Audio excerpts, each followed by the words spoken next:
Alright, hello. Today is gonna be a very interesting topic to showcase, where we're gonna take a look at weapons that have better non-primes than prime variants. One of them is on the screen right now, the Phantasma. This is a prime example, but let's explain it real quick. Why would a weapon that is not a prime be better than the prime ever? The prime is supposed to be the better version. There are two reasons. One would be that maybe the Incarnon variant of the weapon has better Incarnon evolutions, and the other and most common one is that the weapon doesn't have that great of a stat upgrade, yet its Riven disposition compared to the regular one is pretty shit, which makes the regular one better. The Phantasma being the best example here. If we do Phantasma and Phantasma Prime, we'll see that both of these weapons, both in the primary and the secondary fire, have pretty much the exact same stats. The only difference is the crit chance on the primary fire onto the prime variant. But this is not a crit weapon, so you never really care about this at all. The big difference between these two weapons is that the prime has, I think, 2 extra magazines, which makes it, way more affordable. Like, this has 330 and I think this has 220? No, 275. Like, yeah, 2 more magazines or so. It's not that big of a difference still, but it's there. But overall, as you can see, the stats are exactly the same. 90 damage, 22.2, and then you go to the prime, 90 damage, 22.2. So the Phantasma is a prime example of this. Another great example here is the Okina Incarnon, where, because it's an Incarnon, the evolutions boost its stats to be similar to the prime variant. However, this one has 2 things that put it over the edge. One is that this upgrade actually provides more status damage than the prime variant. I believe the prime variant is 6% status damage, stacking up to 5 times, while this is 8. And of course, the Riven disposition of this is 5 dots, so you get some crazy Riven mods whenever you use this, and that makes it a lot more powerful than the prime variant, if you do have a Riven. And even if you don't have the Riven, just because of this upgrade, you can still do some shenanigans that are way more interesting with the regular Okina than the Okina Prime. Another weapon that I can showcase here is the Zylok Incarnon, where the regular Zylok is simply a lot better, because once again the evolutions match the stats of the Prime almost, but the Incarnon mode, which is the one you really care about on the Zylok, gets stupidly powerful since it gets the evolutions from the regular one. Because basically, if you don't know, the Incarnon variant of a weapon, like the Incarnon stats, they do not depend on if you have a prime or a non-prime. They are both the same. But the Incarnon evolutions will boost its damage depending on which one you pick. So for example, I don't know what the regular stats of the Zylok Incarnon is right here, but we see 40% crit chance, 60% status chance. Right here, as you can see, we have a 32% crit chance evolution, which can put this to 52%. This is not possible with the Zylok Prime Incarnon. It's only possible on the regular one. And that's what puts it over the edge over the Prime. The Prime, the Zylok Prime into an Incarnon form, is absolutely terrible. But the regular Zylok is really strong. It is really strong. To keep it short and simple, I could showcase more weapons. I'll showcase one last example though, which is the newest one, the Perigale Prime versus the Perigale. And this one is one that will probably get fixed eventually. As you can see here, I have a Perigale Prime. This one has a Riven mod, and both of them will have a Riven mod. However, since this is a new Prime weapon, the Riven mod disposition is not too high yet, so we see 90% crit chance, 10.5x critical multiplier, and 1100 damage. However, on the regular Perigale, if we go ahead and see, we will see 1600 damage, 84% crit chance, and 30.1 crit multiplier. Now yes, the crit chance is a bit less, but crit damage, base damage, way higher. So in general, you get way higher of a DPS on the regular Perigale if you have any Riven mods, because as you can see, I have 180% crit damage and 250% damage on this one, and on the Perigale Prime, I have 77% crit damage and 109 damage. So unless this Riven disposition gets increased and it's not 1 dot here, the Perigale Prime will not be stronger than the regular Perigale. Now, I'm not gonna show all these weapons, I'm simply gonna go with a Phantasma, just to showcase some cool stuff about it and how it works, and showcase one of the builds showcased by Ifta a while ago. He actually did it with me on stream and I was really surprised by it, and then he made a standalone video about it, which I will link to the description if you want to see the original one, because I think Ifta is a great source of Saryn stuff. If you like Saryn, or if you like digging around with Saryn, you know, you can find some really cool stuff onto his channel, and he's generally a great guy, really fun to play with. So I'm gonna take this setup directly as is, just to showcase kinda all of them in a mission, but we're mainly gonna be focusing on the Phantasma here. So my Phantasma build is a debilitate setup. Wait, okay, yeah, never mind, this is correct, it's a debilitate setup, yes, but basically I do gas immediately. Gas is really strong with debilitate because you get 3 DOTs at the same time. We showcased this on the Spoiler 3x video. And then the Riven mode has even more heat cold. This used to be a hidden heritage Riven mode where I would do Toxin before the Riven with Toxic Barrage, and then I would get Viral Heat. If I can remove this, you will see it as well. You get Viral Heat with a lot of heat damage, so I would do that. But now that debilitate is in, I found debilitate to be a lot stronger with gas, radiation, magnetic, and cold, and that provides some really insane DOT procs that can skyrocket this gun's damage. This gun is one of the best primary debilitate abusers in the entire game, as it's a shotgun beam, which, you know, shotguns have insane multi-shot, then insane status chance per multi-shot, so the enemy gets to the 10 gas procs, 10 radiation procs, 10 magnetic procs really quickly, and they simply spew out debilitate DOTs, and they just become super insane. So let's showcase this first, and then we'll go for the Ifta build, which is probably the star of the show. It's way stronger. When primary debilitate came out, I made a video about the arcane in general, and I think I said the Phantasma being probably the best abuser of this, alongside some other beam weapons obviously, but yeah, this weapon with debilitate is pretty stupid. So basically the gas proc give it AoE, and because of gas and everything else, you get so many DOTs and so much damage that it genuinely becomes insane. Also, I know we're seeing some orange crits while this weapon has no crit, but that's because I'm using Adarza Kavat plus Arcane Avenger. I think I forgot to remove Arcane Avenger from last time we played. It's okay. As you can see, there is immediately, like almost instantly, you get debilitate stacks and everybody gets sold with status effects. This means that galvanized aptitude works on this weapon, and then it starts doing the funny. I wanna get an Eximus enemy so we can see this way better, to be honest, but we'll see when that happens. For now, we'll just enjoy them, these regular fools where it will just one-shot them over and over. And I just saw a Jade Light. Oh, there you go.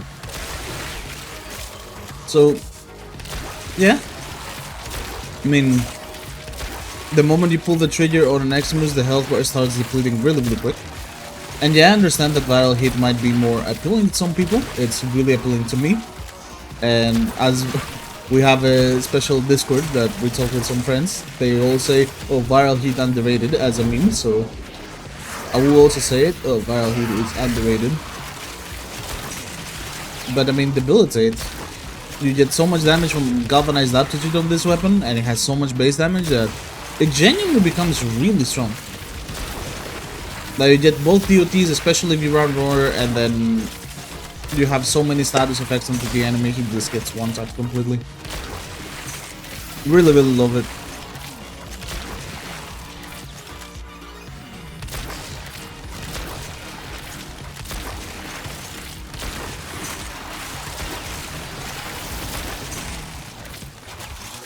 Yeah. Alright, let's see the Okina real quick. Gonna get to 5x. Obviously, Okina didn't count on melee influence setup. It's yeah, it's definitely something. But yeah, these knives on the regular Okina do way more damage because of the Encounter Evil. And as you can see, they are beaming completely. Especially on something like Nova, the regular Okina versus Okina Prime makes a huge difference because of how Molecular Prime works. Then you inherit the status damage from the upgrade through molecular prime, and it just goes so crazy. So yeah, if you want a maxed out Okina, obviously if you have an Okina prime, it's fine. You don't need to unequip your Incarnon on the Okina prime just to do it on the regular Okina. But if you're someone who doesn't have the Incarnon form yet, then you should use it on the regular Okina instead of the Okina prime, because it's simply stronger. Nothing else to it. It's just stronger. Regardless of if you have a Riven mode or not, the regular Okina is just a stronger variant than the Okina prime. It's pretty crazy.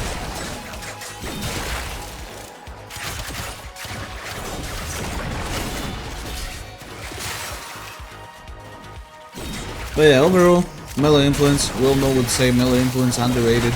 Nobody uses it, obviously. And yeah, on a weapon like this, where the Incarnon evolution gives it status damage by default,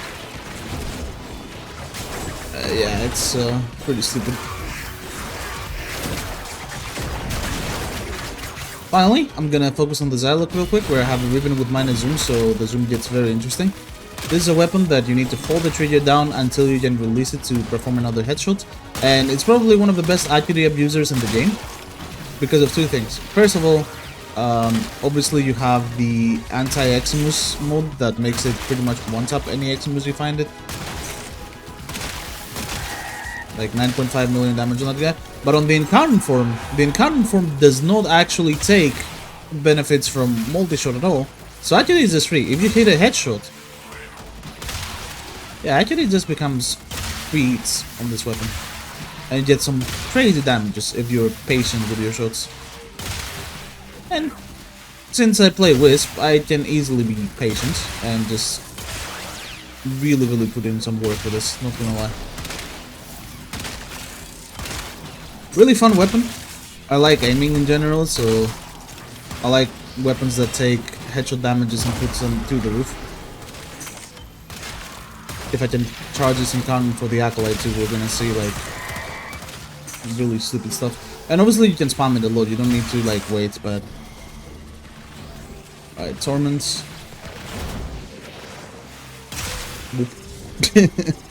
It does a lot of damage. It's genuinely like...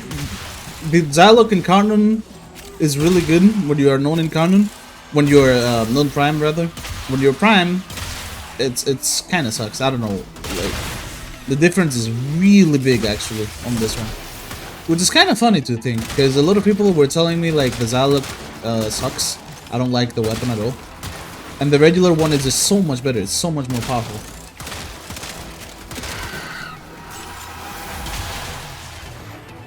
Like, it straight up beams.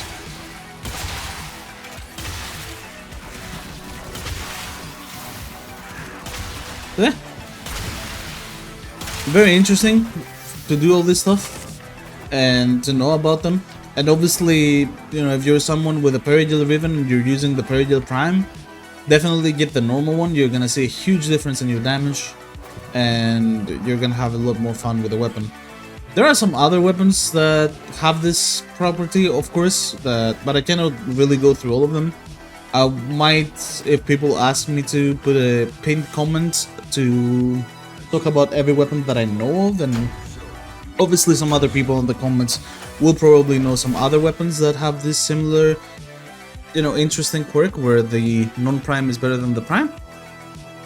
But this doesn't work for Tenet and Kuva variants. Oh yeah, one big one. But this one is not really for reasons you might think. The Zeus and the Zeus Prime. This is because the Zeus just works better. For some reason, like, okay, so the Zeus, you just shoot it and then it works. The Zeus Prime, you shoot it, then it has a embed delay and then it shoots and it does less damage. Like overall. Like this has 100 base damage, this has 90. And this is like an AoE of 2.6 meters, which is why it does less damage. The Zeus Prime is just such a weird weapon. I've never understood why this exists in the way it does when, you know, we have this. It's just like it's so weird. This is probably the weirdest one because it's not even about the gun stats or Riven mode stats. It's basically that the gun is just different and worse, which is something that I didn't really expect out of any other weapon in the game. I think the Zeus is probably the only weapon to actually do that, to have like a worse variant onto the Prime just because it's worse and not because of other things. But yeah, let's talk about the other build now, which is the Saryn setup, which I believe is this one. Yes, okay, perfect. So, what is this? What am I looking at? Well, you're looking at a combustion beam setup. It's this one, right? They're both very similar, but yeah, it should be this one. So, basically, as you can see, this is just a whole lot of elemental damages. We have talked about this and Saryn requiring as much elemental damage as possible. And this is actually an Altfire build for this weapon. See, the Altfire is usually mainly for priming, but the Altfire on this weapon is very interesting. You shoot it, it sticks to a wall, an enemy, whatever, it explodes, and then a lot of mini wisps come out of it, and then they start homing in on enemies, even through walls and everything.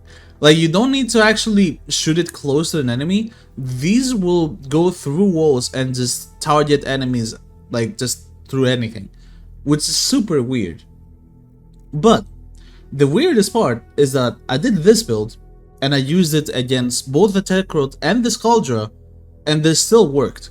Where you wouldn't want Prime Point Blank here, you would want some kind of Bane mode or Cleanse mode for the shotguns. So I could easily do Cleanse Guinir, Cleanse Orokin, and showcase it there, but even against 1999 factions, not having any Cleanse mode or anything, this still works. And the worst part is, the regular Saryn build that you want to use it on, you know, I have obviously 4 shards for Toxin and 1 shard for Corrosive, the regular Saryn swords, but this is the build I use. Normally you have Roar, right? With this build, I didn't actually need Roar to even kill the people, but, you know, it helped for the KPM. But to actually kill through Combustion Beam, I didn't even need it, which is pretty much the most interesting thing out of the whole thing here. So I'm gonna take a Prado just to be fast, and then we're gonna see it in action real quick. Let's go ahead and do a Tekrot Exterminate, because I just don't like the Skaldra Exterminate mission. It's a bit confusing, so I lose my way out of there. Tekrot seems to be a bit more consistent, although sometimes that one kinda cucks me with the enemy spawns as well, but it's probably the best bet I can do to showcase like 1999 stuff on this one, because a lot of people say, oh, Bane modes, Bane modes, Bane modes, and you know, I just wanna prove that this doesn't actually need a Bane mode. So as you're gonna see, I'm just gonna shoot the floor without really giving a fuck. Just keep shooting the floor and just keep moving through the tile set. And the enemies behind me are just gonna die by simply these. So these target enemies, and then they proc Toxic Glass, and then Toxic Glass kills them, and then Combustion Beam procs, and then that kills them. And the chain just keeps going, and it keeps going, and it keeps going. And I have no enemies. Where are the enemies?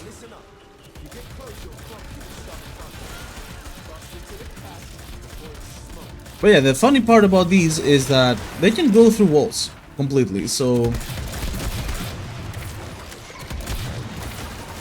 if you actually shoot them on the floor, you will see many times that these things just randomly home in on enemies through walls.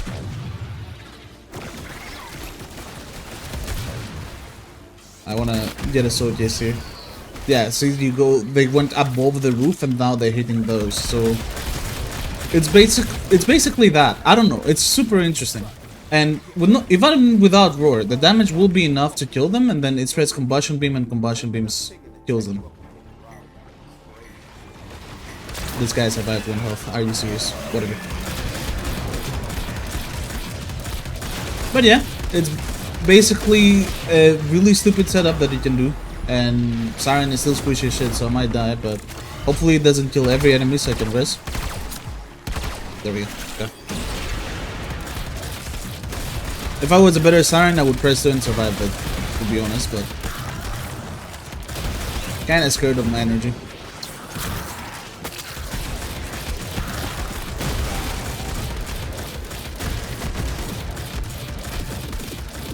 I love 1999. I'm at the extraction. I haven't killed everyone. Let's go. So where are the enemies? I've killed everyone. Why is there no enemies? I need like 50 more kills. Build issue, kills too quick. Alright, let's go back. It spawned me some enemies. There we go. Yeah, it spawned 5 enemies. Incredible. Yeah, I don't know. I'm just gonna abort mission and then go through a normal mission, because like, I'm not gonna lie, I already did a take on this and I had the same exact thing where enemies just didn't spawn for some reason. But I'm just gonna do the same thing on Oxamoko this time. Like, I don't know. 1999 just doesn't like me. I could also do it against the Murmur, but I just want to prove the point that basically you can just take this against anything and start killing, and then you're fine. Just walking through the tiles up like this. And here I could do Prime Cleanse Origin, but remember I haven't put an actual Bane mode on this, so we're still running completely brainless and brainless. The slope definitely thickens with this one. Well.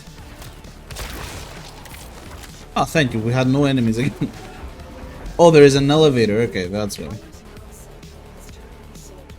I love it. But yeah, you can charge the Hellfire, but you shouldn't really charge it. You should just spam it on the floor and die because you're in Saryn.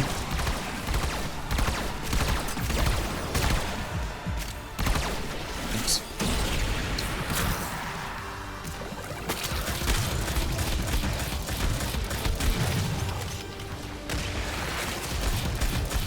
You know, maybe rolling guard instead of a range mode on Saryn, because on this one you don't actually need this force, so you could probably do that. But yeah, that Eximus died there very quickly.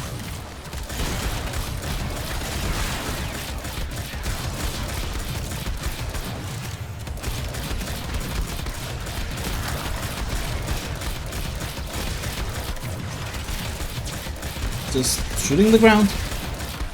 And we're done. Damage-wise, this is pretty insane. And obviously, you know, 1 minute 41 is not the greatest. You can also get like a lot better time, but you have to remember, I literally died. Like, I went down, I went to operator, I lost like 20 seconds, I even used an energy pad because of that, and I'm still just really quick on that mission. And it works versus anyone. It literally works onto anyone and anything, and you don't actually need to even put any cleanse mode. Once again, we're using Prime Point Blank on this one. Just because I want the damage to actually start the chain with combustion. If you had a Bane mode, it was gonna be even better. Like, way better with a Bane mode. But for example, on this one, I don't have a maxed out Cleanse Murmur, so I wouldn't be able to use it. I would be able to use only the regular one, so yeah.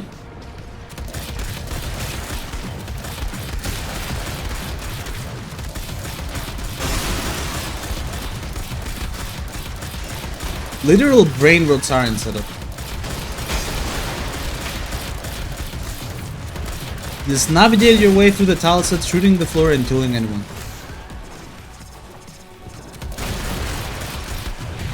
Oh yeah. Also, fire rate doesn't really help on this weapon for some reason. Like, it helps a bit, but the big thing that helped for me was Arcane Tempo. Because obviously you can't just spam it as much as you want because it has the charge mechanic, but Tempo and Shotgun Barrage are way more than enough on this one, I'm not gonna lie. Let me just kill some normal enemies so I know where to go, because I kinda got lost. And then we continue. But yeah, another combustion beam video to the gulag.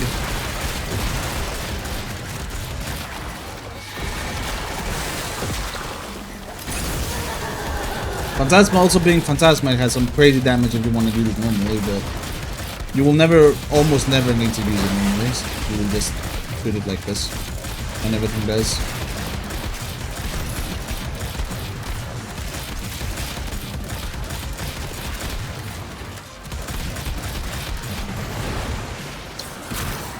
So yeah, very cool thing to use unironically.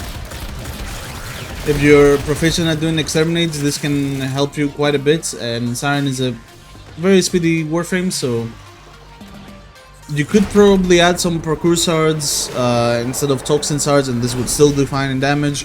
Or you could probably do maybe lightning dash onto your builds and then use some more stuff for speed, and then just zoom through the tile set while killing everyone by accident with this Phantasma Outfire.